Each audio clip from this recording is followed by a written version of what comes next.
the destruction comes. And above all,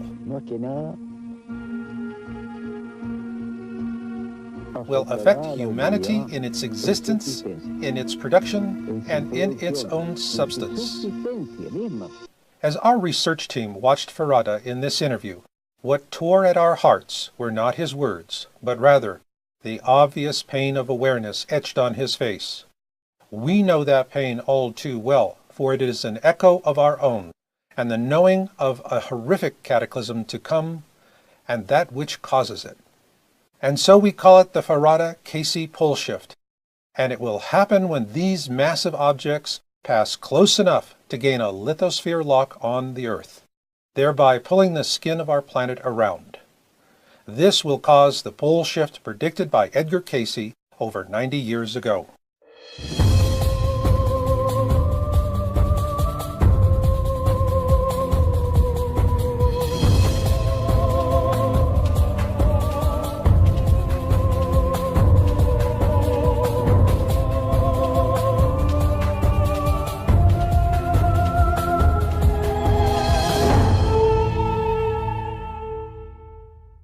Carlos Farada first began talking about Hercules, or what we call Planet X Nibiru, in 1940. And through all those decades of talking to audiences and giving TV interviews, in the back of his mind, you know he was seeing the celestial mechanics of the coming global cataclysm we're going to experience. And, you know, it makes you wonder, how did he see it in his mind? Well, what we're going to try and attempt in this program is to convey a sense of that to you as we explore that coming pole shift.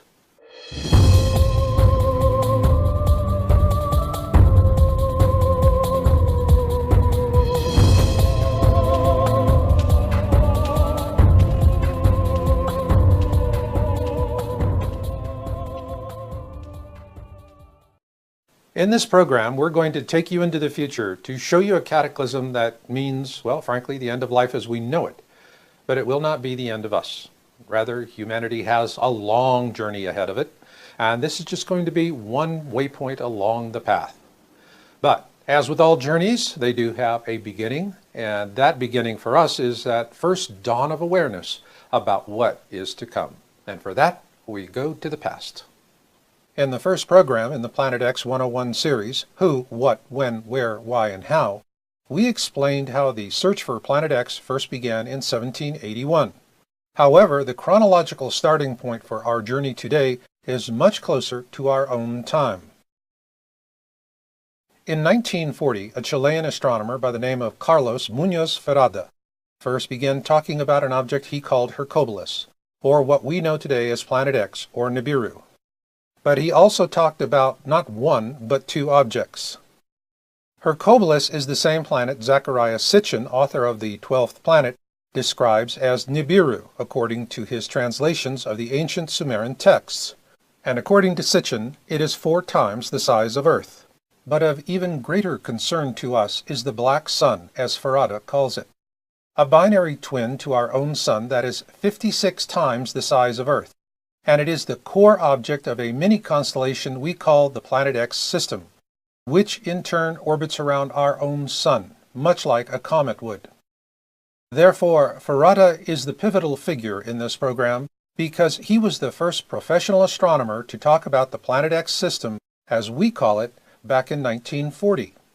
The small sun he referred to as the Black Sun is actually a brown dwarf star known to present-day astronomers as Nemesis.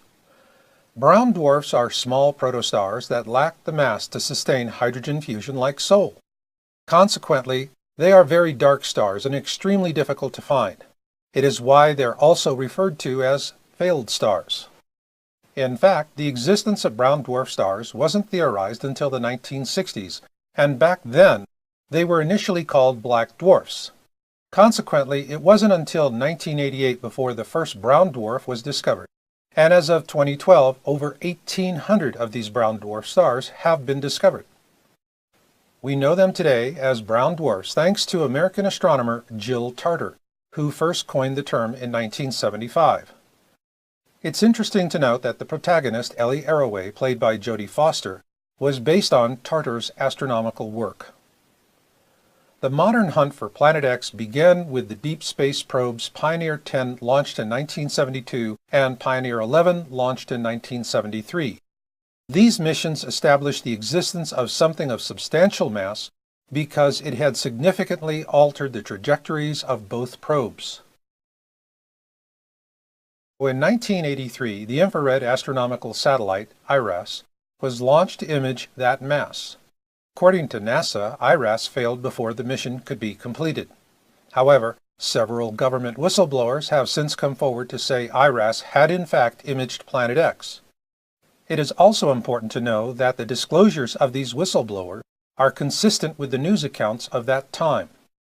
Most notable was a New York Times article published on January 30, 1983, which states, "More credence was given to the hypothesis that a brown dwarf accounts for the mysterious force.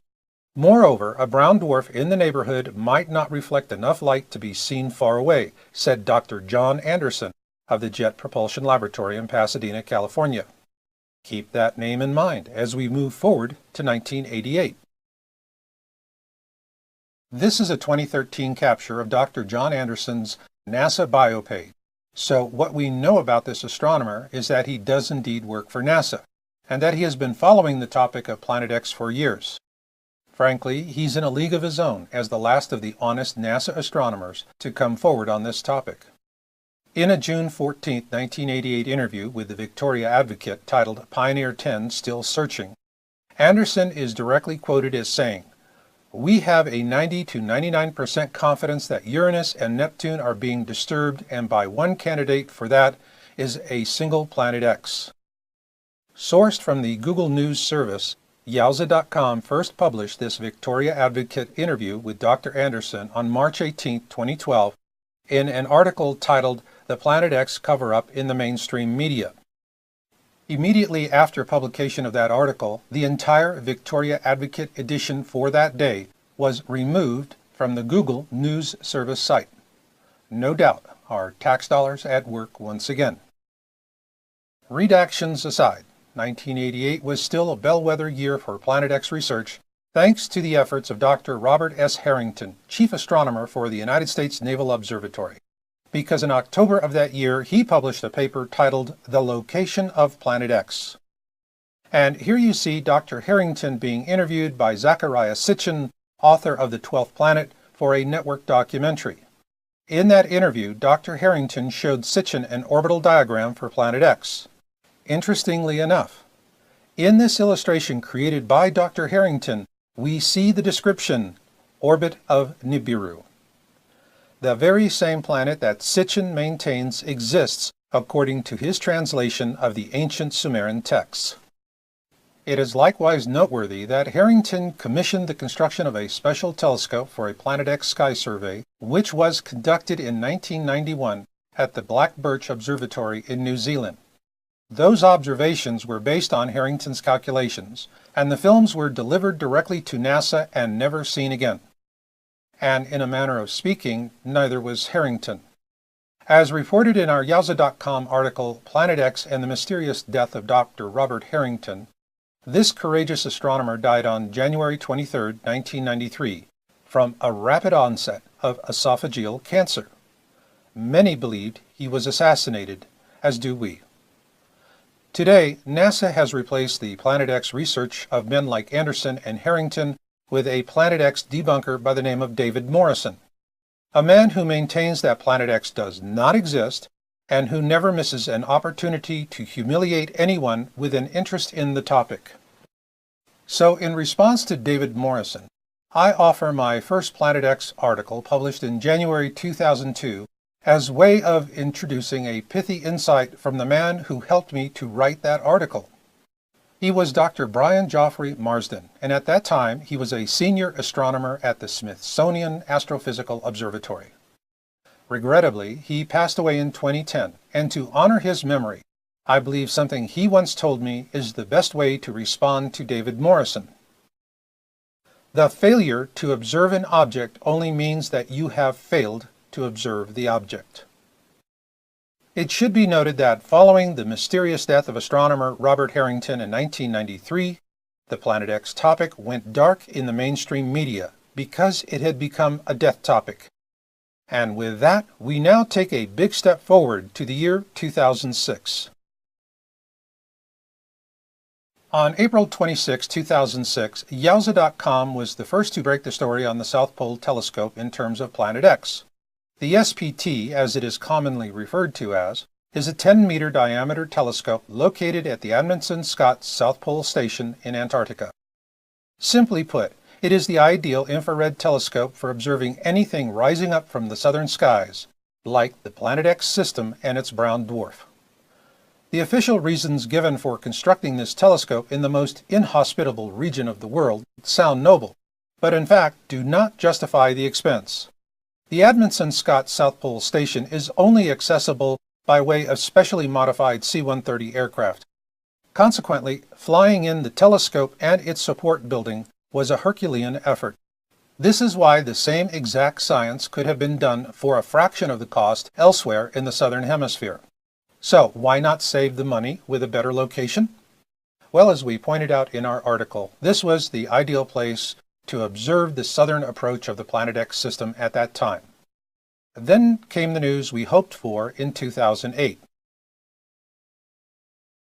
A whistleblower posted Planet X images taken with the SPT on YouTube under the name Nibiru Shock 2012. Here you see the images he posted in his video that were captured by the SPT in January 2008. What is clearly obvious here is that we are looking at a mini constellation and not a single object. So let's take an enhanced look at these images.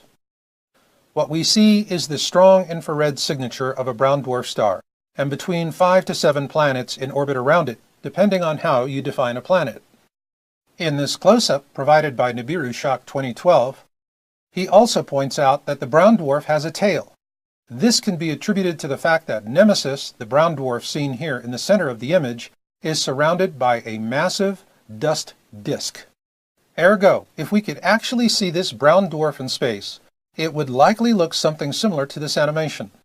The problem this presents for us here on Earth is that at some point in the future we will pass through this dust disk, if we're not already doing so.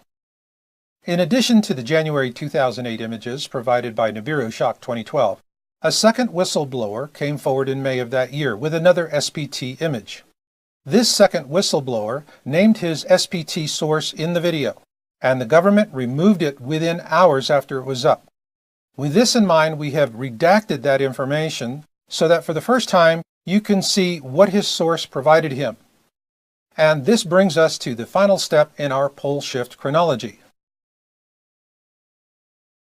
On February 11, 2013, we published our YouTube video titled Object of Interest as Seen from the Turrialba Volcano. Using surveillance camera images captured from the Turrialba volcano, we began ongoing observations of an object I initially dubbed Bluebonnet on January 7th of that year. The site for this surveillance camera is on the 10th parallel and at an altitude of approximately 11,000 feet with a clear view to the southwest. Our analysis also shows that this object entered the constellation Ophiuchus on December 1, 2012, and was well inside that constellation as of December 21, 2012. This means that the prophecy of Nostradamus for this object was in fact fulfilled exactly as predicted. Bluebonnet, as we first called it, is near the Sun, and so with all objects near to the Sun, it can only be observed before sunrise or before sunset. Also note, we eliminated all of the expected explanations for this object, such as it being the planet Venus, which it is not. In fact, this is not a catalogued object, and it has been observed from this location with not one, but with 3 uniquely different camera systems since early 2010. Having captured literally hundreds of images of this object ourselves, we began to wonder if Bluebonnet, as we called it, was actually Nibiru, the outermost orbital of the Planet X system. Well, we got an answer. On July 12, 2013, a video titled A Cyclical Storm Brews was posted by the 00 Skyview team. This highly capable group of amateur astronomers confirmed our suspicion that we had in fact been observing Nibiru all this time. In their video, they state, We have researched the object, and here are our findings. Here you see our object, Bluebonnet, which we now know to be Nibiru, and which has been observed since early 2010 from surveillance cameras at the Turrialba volcano in Costa Rica. Likewise, the 00 Skyview team also confirms that we first observed it in the constellation Ophiuchus. According to their findings, Nibiru, or Bluebonnet if you will, is the outermost orbital of the Planet X system. Please keep in mind that the celestial mechanics of what is going to happen in our near future are so complex that it's really impossible to say with any certainty exactly what is going to happen and when. But what we can do is give you an idea of the factors that are involved. We call them the Planet X system attributes, such as size, speed, and mass, and we're going to be talking about those. But first, I just want to take a brief moment to talk about, well, a different kind of attribute. It's the sixth plague from the 10 plagues of Exodus, and we're talking about the boils. Now, this is going to be caused by volcanic ash, and this ash will fall on unexposed skin, and if it's not washed off, will cause very painful boils. And so if there's anything that you're going to remember from this program, I want you to remember this one thing. When you get the ash on your body, wash it off. If you don't have water, use fresh dirt or clay, but wash it off. And now let's take a look at those attributes.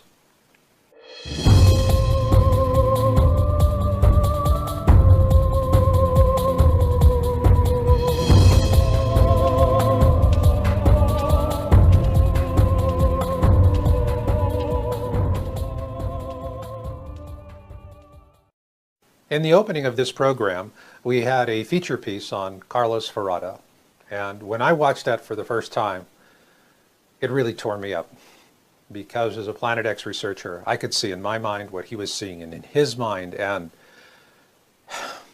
it's hard. It presses down on the soul. Yet, there's just no way to know exactly what's going to happen, so the best thing you can do is to at least understand the celestial mechanics of it at a basic level. And that's what we're going to tackle next with Planet X system attributes. Before computers, we'd have to spend all day at the library hoping to get at least part of an answer to a burning question. But today, all it takes is a few keystrokes, and the next thing we know, the question is delivered to an electronic ether, and from there, back pops an answer. But once we have precise questions about when a certain thing will happen with regard to the Planet X system, what we get back is a rat's nest of orbital irregularities that cannot be reconciled. Why is this? In 1962, a Japanese astronomer by the name of Yoshidi Kozai explained why it is so difficult to get a precise answer to a simple question. It is called the Kozai mechanism, and it describes the complexities of how the orbits of objects affect each other in space. It also tells us that the more objects you have, the more complex the solution becomes. And in the case of a Planet X system flyby, there is simply not enough computing power on the surface of the Earth to give a precise answer to a simple question.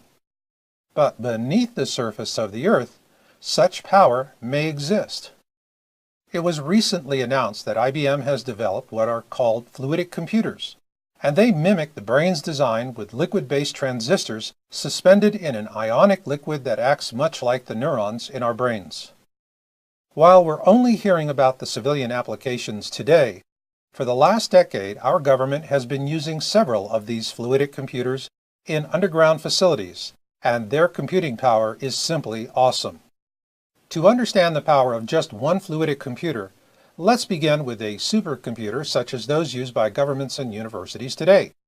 Keeping this supercomputer in mind, imagine that you could multiply its numbers by 100 times to create a computing cloud of 100 supercomputers, all working together to process the same data. Then multiply that cloud of 100 supercomputers 100 times, and what you'll have is the computational power of just one fluidic computer. Is that enough computing power to unsnarl a rat's nest of Kozai mechanism orbital solutions? Only our government has the answer to that question, and as we know, they do not share well with others. Nonetheless, we humans have amazing computational skills because we have the ability to tap into cosmic consciousness, a powerful source that dwarfs anything possible, even with fluidic computers. Two such men who have tapped into the power of this cosmic consciousness are astronomer Carlos Ferrada and Edgar Cayce, the sleeping prophet. Like Edgar Cayce, Ferrada had a special gift. He could enter into trance when he was researching, and while in this state, he could write and draw the cosmic knowledge he received. It is how he developed his theory of geodynamics, which is based on the attractions of heavenly bodies, large explosions in the sun, and the cycles of geophysical disturbances. It is also why, when I see Ferrada's deep sadness, that it cuts me like a knife, because I know he has seen with cosmic clarity the coming flyby of Hercules and the Black Star, and it is not a wondrous thing to behold. Rather, it is horrifying. And with that, let's begin a simple overview of what we call the Planet X system attributes, beginning with speed. According to Zecharia Sitchin, the word Nibiru means the planet of crossing, and according to Ferrada, its speed when it's at its closest distance to Nemesis is 92 kilometers a second. Ferrada also tells us that when it is at its closest distance to our Sun, it is traveling at a speed of 76 kilometers a second. But what is really interesting is that while it is on the long legs of its journey, so to speak, Nibiru is traveling at a whopping speed of 300 kilometers a second. In terms of complexity, this makes the Planet X system a quasi-mechanism poster child on steroids. No wonder our government is spending vast sums of money on underground fluidic computers. Meanwhile, what will those of us on the surface see as Nibiru moves along its orbital path? Well, that depends if it's coming or going in its orbit relative to us. Astronomers use the term blue shift to describe what we're seeing when an object is coming towards us. With blue shift, the light waves are compressed, and so the object appears bluish to us. Conversely, when an object is going away from you, it appears reddish because the light waves become elongated. Ergo, when it's coming at us, it's blue, and when it's going away, it's red. In this January 23, 2014 image of Nibiru, captured with the third camera system installed at the Turrialba volcano in Costa Rica, one cannot help but wonder if we are seeing Nibiru turning back in its orbit around Nemesis. No doubt we will see more cycles of blue shift and red shift before this flyby of the Planet X system through the core of our own inner system is over, which also explains the ancient Hopi prophecy called the Blue Kachina prophecy. The Blue Kachina prophecy tells us that we will see a blue object in the sky which will be a harbinger of trouble. Following that, we will see a red Kachina, and it will cause a great suffering for us. The Hopi assure us that this happened before and that it will happen again. This now brings us to the attribute of size. We live on Earth, and so it is natural that we humans have an Earth-centric view of the cosmos. Consequently, when it comes to long distances in space, the core measurement is called an astronomical unit, which is roughly the distance from the Earth to the Sun. For this reason, we'll likewise use an Earth-centric model to define the sizes of Nibiru and Nemesis. According to Zecharia Sitchin's translations of the ancient Sumerian texts, Nibiru is the size of 4 Earths.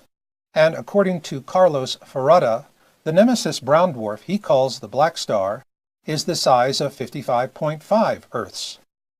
Granted, when it comes to fishing and sex, size matters. However, when it comes to the impending pole shift, it's all about mass.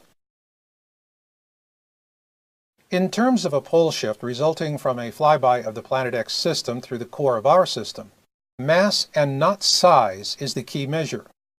In his book, The Time Machine, author H.G. Wells presents a scenario in which our moon is fractured as the result of reckless mining and construction techniques. The result is that humanity is also fractured into the peaceful Eloi and the monstrous Morlocks who feed upon them. This is a very real scenario because of something called tidal force. To put this in context, imagine that the moon was to suddenly disappear, in which case the entire surface of the Earth would collapse approximately 18 inches. No doubt, that would most likely result in an extinction-level event for humanity. So in terms of a pole shift event, Where the gravitational force of Nibiru and Nemesis gain a lithosphere lock on our planet, these forces will pull the skin of our planet around. Again, size doesn't matter. Rather, the pole shift force will equal mass plus distance. With this in mind, our best estimates for mass are as follows. We give Harrington's Planet X 2 to 3 Earth masses. For Nemesis, we place that at 24,726 Earth masses, and that's no lightweight. In the final analysis, what will drive the pole shift is what we know as the 3 golden rules of premium real estate. Location, location, and location. Ergo, where are we in relationship to Nibiru and Nemesis when they come closest to us during the flyby? Now that we've covered the basic Planet X system attributes, we're ready to move forward with a look at some flyby scenarios.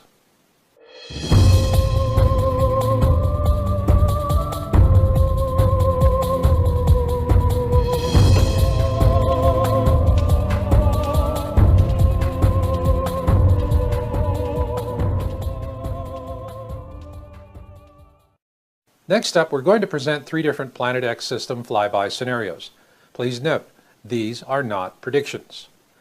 Also note that what does apply here are the 3 golden rules of premium real estate. Location, location, location. Where are we in relation to it as it is coming around the sun? Now, to help put that in context, we're going to first explore a concept called catastrophism. In my book, Crossing the Cusp, Surviving the Edgar Cayce Pole Shift, I present an explanation of how life evolved on this planet. It's called catastrophism, and it predates what we currently teach, which is Darwinism. Like creationism, catastrophism tells us that the cycle of evolution goes through long periods of quiescence, punctuated by brief moments of extreme violence which reorder life on the planet. Catastrophism, like Darwinism, is based on data, whereas creationism is based on belief. Therefore, there are no arbitrary time frames. This is because Darwinism and catastrophism are based on a deep time understanding of the evolution of life on our planet.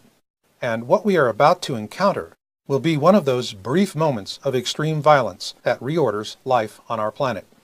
But in our first scenario, we're just not going to reorder life on a planet, we're going to destroy it. Phaeton is a hypothetical planet. What happened to Phaeton was a catastrophic event that tore the planet apart, sending its fragments flying out into space.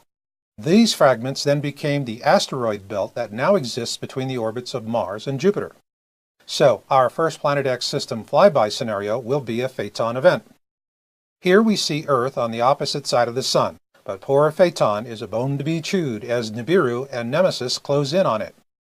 This, we postulate, was the destructive force that tore poor Phaeton apart. Visitors who take the Universal Studios tour of the Red Sea scene from the movie, The Ten Commandments, are given a great insight to a real feat of cinema magic. However, when we remove the magic and the allegory from the story and reorder the plagues in scientific order, the first plague of Exodus becomes number 7, thunder and hail. What the reordered story of Exodus tells us is that meteorite showers falling on us from the dust disk surrounding Nemesis is the first plague. This plague will repeat itself as Earth is pelted by this dust disk. We'll see meteorite showers the likes of which we could not imagine. The damage of these meteorites will be substantial and long-lasting because they'll contain something called schrebersite, a deadly combination of iron, nickel, and phosphorus only found in meteoric iron. The iron in the schrebersite is what caused the first plague in the biblical account, namely the turning of the waters to blood. To understand why, simply visit a local brickyard. They'll tell you that in order to make those wonderful red bricks we use to decorate our homes with, they add iron to the mix. This is why the iron in the schrebersite will once again turn our waters to the color of blood, and it will result in a dramatic reduction in potable drinking water for all of us. Meanwhile, the phosphorus in the schrebersite plus warmer surface temperatures, such as those we're already seeing these days, will trigger huge blooms of blue-green algae. These algae blooms will generate vast amounts of microcystin, which is highly toxic and can kill plants, animals, and humans. And here in our illustration of the Exodus scenario, we find Earth on the opposite side of the Sun just as it was during the Phaeton event scenario, with one notable exception. This time, there is no Phaeton. So what we've seen with these first two scenarios is that Earth was fortunate enough to be on the other side of the Sun during this final stage of the Planet X system flyby. So what happens if we're not so lucky the next time?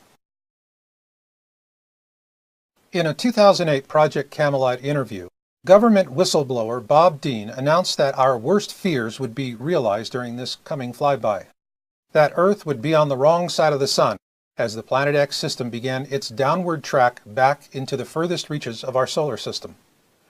No doubt astronomer Carlos Ferrada saw this as well when he predicted that during this coming flyby, Nibiru will come within 14 million kilometers of the Earth. Consequently, the pole shift, as envisioned by Carlos Ferrada and predicted by Edgar Cayce, will happen for the very reason given by whistleblower Bob Dean, that Earth is just simply going to be at the wrong place and at the wrong time, and so it will be a real tribulation for humankind.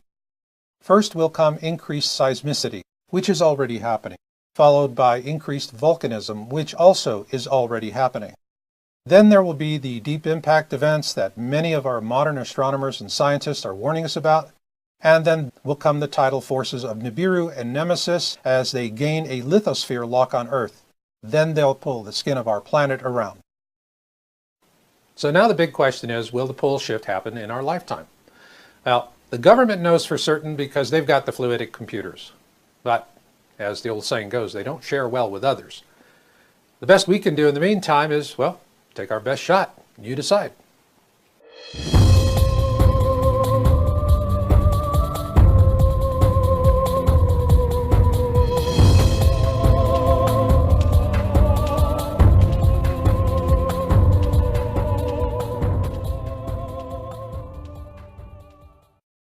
Novelist Ray Bradbury put it most eloquently when he said, "Something wicked this way comes." So then the issue is, by what route, or trajectory if you will. We're going to look at that next. But also we're going to look at something I call the backside.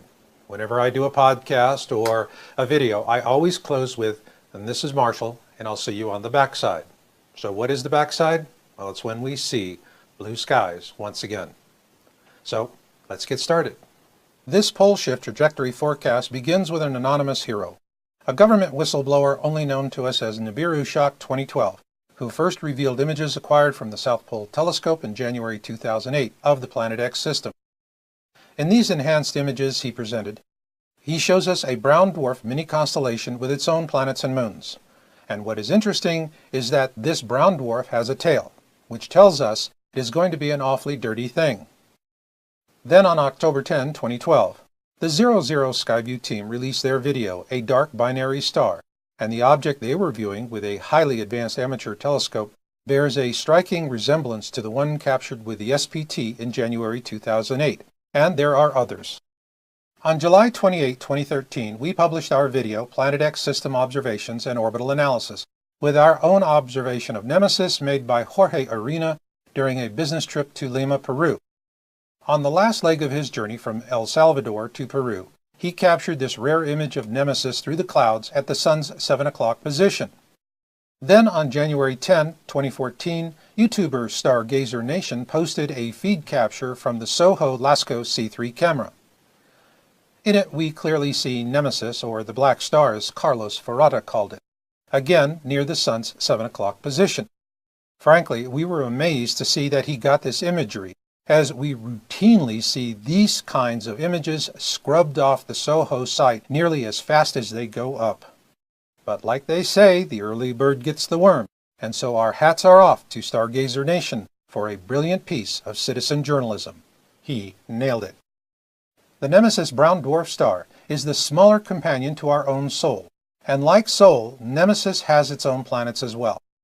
Of particular interest to us is its outermost planet, Nibiru. We first reported our observations of Nibiru on February 11, 2013, with our video, Object of Interest as Seen from the Turrialba Volcano. Our observation efforts began in mid-December 2012 with an email from an expatriate who lives at the base of the volcano. We subsequently began observing this object on January 5, 2013, which I initially named Bluebonnet. We tracked it from a surveillance camera at the top of a Costa Rican volcano located 10 degrees north with a clear view to the southwest, called Turrialba.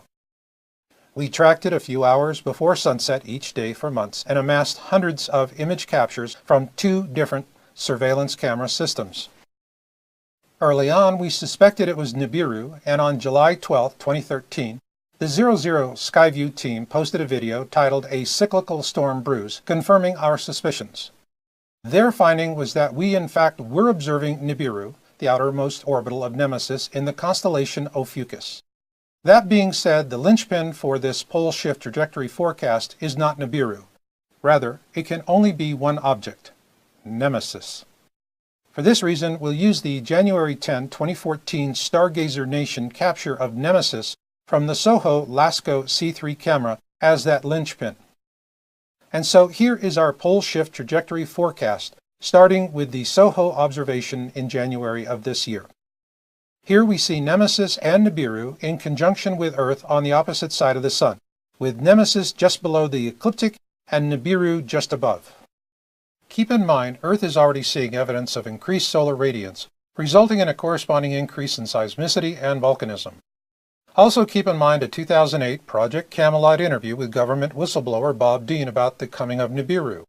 In that interview, Dean was quite explicit in his statement that the flyby would occur while Earth and Nibiru are on the same side of the Sun.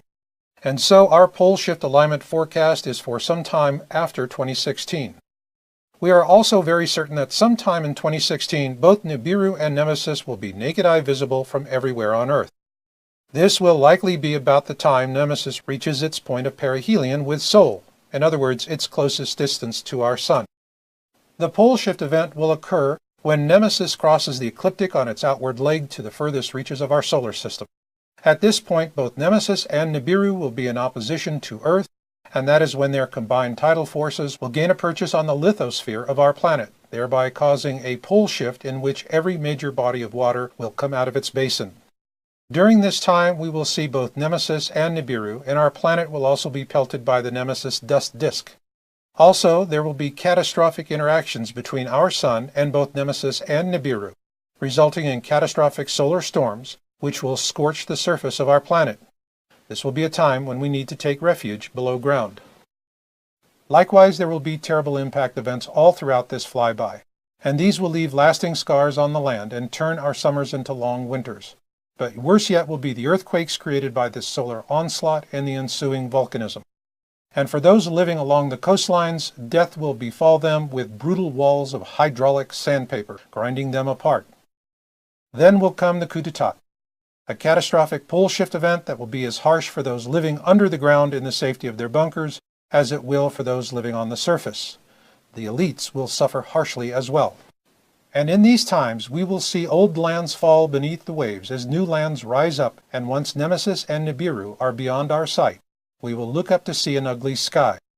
But remember, this too shall pass, and in the fullness of time, this ugliness will fade away from human existence as we enter what I call the backside, a time when we see blue skies once again.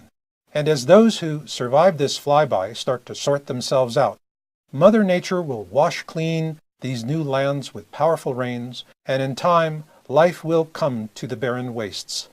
Then in the fullness of time, our planet will once again become a verdant paradise, lush and green. And those who make it to the backside will taste the clean, sweet waters of a new reality, and humanity will once again hear the laughter of children at play. And who will be the ones to survive and to make it to the backside, to see those beautiful blue skies once again? I believe it'll be those who have chosen to walk humbly with their God, because the meek truly will inherit the earth. And I'll leave it on that note. So until the next time we meet, remember Marshall's motto: destiny comes to those who listen, and fate finds the rest. So learn what you can learn, do what you can do, and never give up hope. This is Marshall, and I'll catch you on the backside.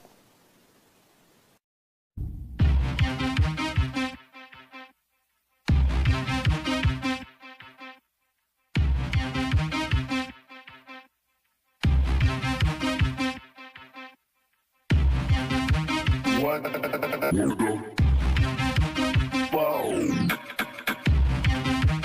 What? Wanna go?